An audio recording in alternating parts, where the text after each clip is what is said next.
I guess what drives me as a photographer, see this is the interesting bit, what drives me as a photographer is I don't actually like what I've done in the past. And I think that's what it is creatively, like for people in this industry. If you're good, you strive to be better all the time. When we look at an animal and it gazes back at us, we are left in that space of what is the consciousness, what do they understand of us? Do they have a soul? Do they have, how are they different to us? For me, one of the most interesting aspects of working with animals is that separation, is that space. It's not just about the uncertainty. I mean, everything's uncertain. With an animal, we're left with that sense of when it gazes back at us, we wonder, does it have a soul? Does it have this? And obviously, what's its perceptual space? I find that fascinating. That's something that I am intrigued by. When I'm underwater, obviously there's not much noise, and you just completely look down the tunnel of your camera, and that is all you're thinking about. You just kind of, I've watched replay of myself when I'm underwater, and my eyes don't move from the back of that camera. I'm just absolutely fixed, and it's just a focus. It's a real, you just don't think about anything else. You can't hear anything else. You're just focused on that moment. But one of the things that really drew me to photography, apart from my passion for music, was really that you could take a boy from Southeast London and turn him into Ziggy Stardust, or Boy George, or Billy Idol, Sex Pistols, Susie and the Banshees. And that was really, for someone growing up in a small town in Denmark, quite a fascinating procedure. This is a publication called Wonder, where we collected all the images from printing shops that people didn't want anymore.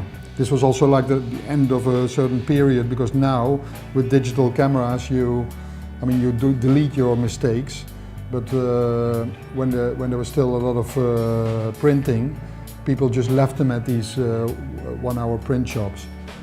And we collected them with some people. And then, for instance, this one is a woman had a holiday, and then after her first photograph, the shutter got stuck, or the film got stuck. So she photographed the whole holiday on one image, 24 exposures on one image. Was very disappointed with this photograph and left it in the print shop.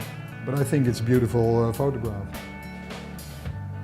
A lot of double exposures, of course. I mean, some photographers would love to make this picture, but they never can. But the decisive moment, huh? That's, you find the weirdest, I mean, I have hundreds of them. You find the weirdest things. This one is beautiful. It's like kind of horror on the beach.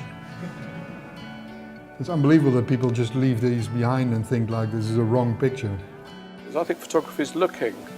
And a great photograph is when somebody looks really well and the camera actually disappears.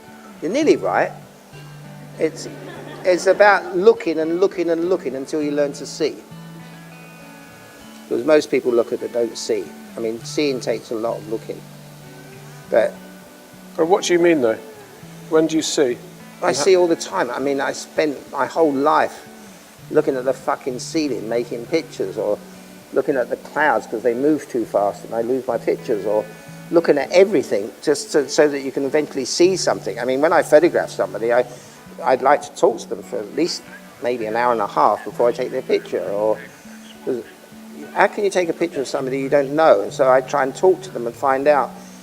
I mean, I love finding out people's stories, because everyone's got a story, and it's just finding that person's story.